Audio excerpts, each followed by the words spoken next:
Spider-Man Across the Spider-Verse and Spider-Man Into the Spider-Verse has got to be one of the most best Spider-Man yet, because you got to look at the pros in these two movies. The soundtrack is great, the animation is crisp. Sony did a good job. Sony takes care of Miles Morales. Other villains that involve Spider-Man, they don't care. And I mean literally, they don't care. The cinematic universe for Spider-Man villains has been canceled by Sony. The only one I'll miss is Venom, but Venom already had 3 movies, so you know what, wrap it up. But with Spider-Man Miles Morales, that's their key possession. Look how good the audience loves it, the critics love it. I love it, for crying out loud. I think it's one of the best movies of 2023. And Sony decided to do a little Avengers type thing where we were supposed to get Spider-Man Across the Spider-Verse first, then a year later we were supposed to get Spider-Man Beyond the Spider-Verse, and we're ending 2024 with no Spider-Man Beyond the Spider-Verse. So sad, but you know what, let them take their time. We waited 5 years for Across the Spider-Verse. Maybe we could wait like a little 2 or 3 more. But with everything going on right now with the main character who plays Miles Morales, Shameik Moore, and with problems with filming wise, voice acting, as well as animating, as well as finding the director with the script, Sony, what are we talking about? I thought this movie was supposed to come out this year. Since Spider-Man Across the Spider-Verse came out over a year ago, people are already coming up with theories of how it's gonna end. People were saying Miles Morales is gonna go to Earth 616, joining the MCU officially. Let's just keep on dreaming with that one, but overall, we're not gonna see Spider-Man Beyond the Spider-Verse for a very long time, and I'm talking 2027,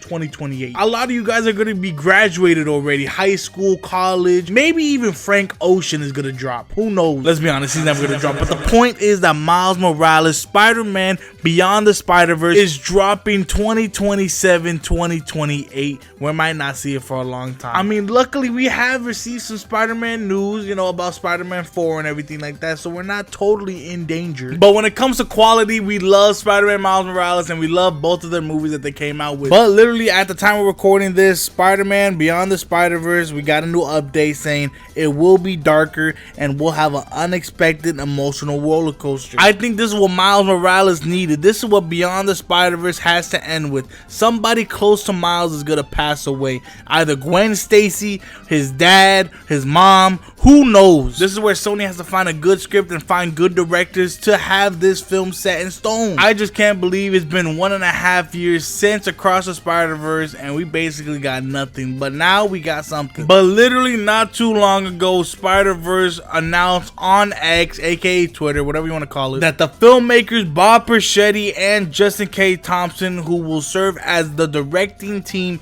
behind Spider-Man Beyond the Spider-Verse. Bob Persichetti worked on Into the Spider-Verse and Justin K. Thompson worked on Across the Spider-Verse. This is 2 days after they just released that Sony has no plans to release Spider-Man Beyond the Spider-Verse in 2025 by deadline. This is not a shocker to anybody. I wasn't expecting this movie to release in 2026. 2027, 2028, that's the release date. And if you know Across the Spider-Verse, there are 2 Miles Morales, and one of them was Earth 42 Miles, voiced by Gerald Jerome, and he confirmed, which, hold up, I didn't even know there were 2 Miles Moraleses playing by 2 different people. I thought Shameik Moore played both of them. But he confirmed that he hasn't recorded any lines for Spider-Man Beyond the Spider-Verse. I mean, this doesn't give me no doubt. I don't know how Sony works behind the scenes. Maybe they do the voice acting later in production. Whatever it is, we're still gonna have a darker tone to this movie, and Brian Tyree Henry teases how emotional Spider-Man is gonna be. Look, he said this: there's not gonna be a dry eye in the house, I'll tell you that. Good luck. It's not going to wrap in a nice little bow like what things do. Because when you look at Spider-Man No Way Home, you see that Peter Parker, Tom Holland Spider-Man, sacrifices people knowing who Peter Parker truly is, and everybody forgetting that Peter Parker is actually Spider-Man, so he forgot about his girlfriend, MJ,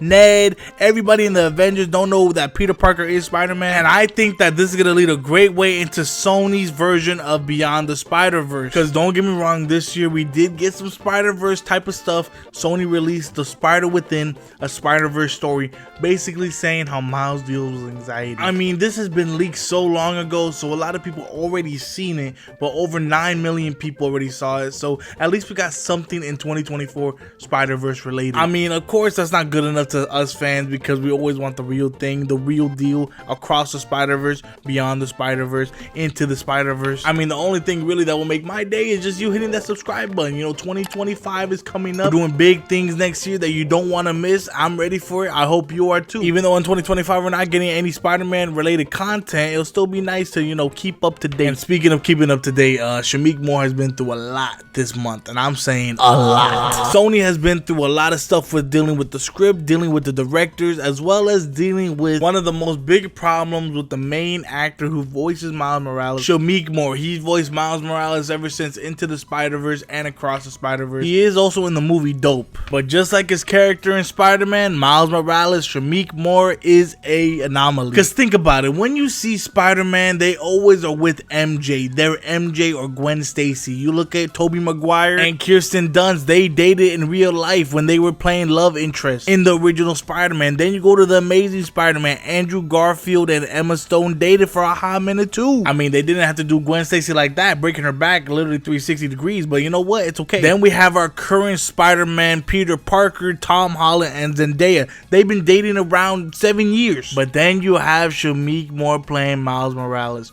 Bro thinks he was Peter Parker because his co-star is Gwen Stacy, aka Haley Steinfeld. She stars in Pitch Perfect, and she also stars Kate Bishop in Hawkeye. I swear that show doesn't get enough love as it is, but you know what? It's okay. Maybe season 2? No? Okay. But that's not the point. The point is that Haley Steinfeld is married to Josh Allen. And you know, everybody's happy. Haley's happy. Josh is happy. Not Shameik Moore. Shameik Moore straight up said, there is still more people to meet, more opportunities to come, and more chances to try. Live, learn, apply. Bro, you are not Messi. Try again. You are not Albert Einstein, bro. The funny thing is that he straight up said in her interview that he feels more flirtation when it comes to the romantic scenes with Miles and Gwen because he's staring at Haley herself. Everybody dodged that little interview because, you know, he's just trying to be funny, ha ha ha. But then here comes the weird part that happened this month. There is an actress. Her name is Laura Harrier. You may know her from Liz, as in Spider-Man Homecoming Liz. You know, she's doing her own thing. She's successful and no problem whatsoever. Linked up with Shameik Moore, as in friends, no more, no less, literally. And then Shameik posted that saying new music coming soon, and people were thinking, including myself, oh shoot, Shameik bagged himself an MJ, aka a person in the Spider-Man universe. Then people started to do some digging. Oh shoot, Laura's engaged. Come on now, Shameik, know your limits. No one knew, and then someone really said, bro really went across the Spider-Verse to get Liz Allen from Spider-Man Homecoming. That one got me. Then it goes to other social media platforms that blows up.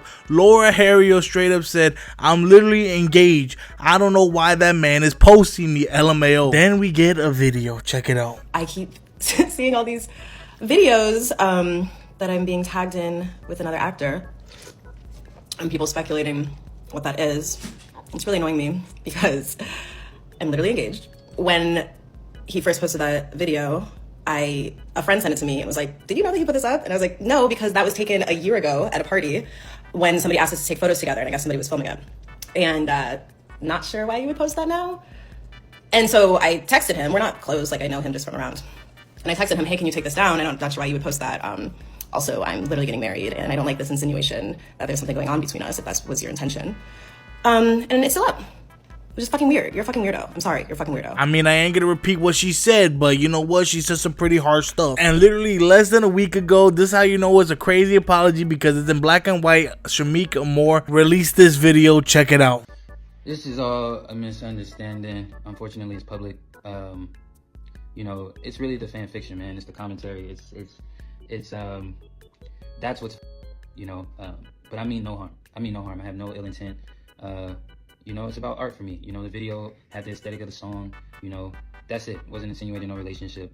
You know, I apologize for the misunderstanding. I do. Look, Shameik, we all fumble here and there, 0-2, 0-50, you know, I'm not saying my own record, but you know, I'm just saying, it is messed up that you haven't took that video down and you're refusing it, which is shame on you, Shameik. I just don't know what to say at this point. Like, this is probably why Spider-Verse is also getting delayed another year or so, just so the situation could die down even smoother, as well as them taking their time with Spider-Verse. Spider-Man is just one of those characters that need to be taken care of regardless of what's going on. The fans just want to see a pure, good script, a good storyline, good animation, good vibes, just good everything in general. Me personally, I still think Across the Spider-Verse is such a great movie and better than Into the Spider-Verse. And it looks like most of you agree, because I put a poll up not too long ago, which Spider-Man movie is better, Into the Spider-Verse and Across the Spider-Verse. Over 800 people voted, and Across the Spider-Verse won by 82% of people saying that Across the Spider-Verse is better. But you let me know, am I wrong? Am I right? It looks like most people say it's better. So But you let me know, is Spider-Man Beyond the Spider-Verse going to be worth the wait? We're literally gonna have the Batman Part 2 as well. So it looks like 2027 is gonna be a big year for movies, but we're still stuck in 2024. If you see this, I hope you have a happy new year. Let's start 2025 the right way. Hit that subscribe button. Subscribe to Blockbuster Guy. Do a good deed. Subscribe. Hit the like button. And you know what? Let's comment the word spider. Hope you have a good day, everybody. It's your average guy, a Blockbuster Guy. I'm gonna see you in the next video. Take care.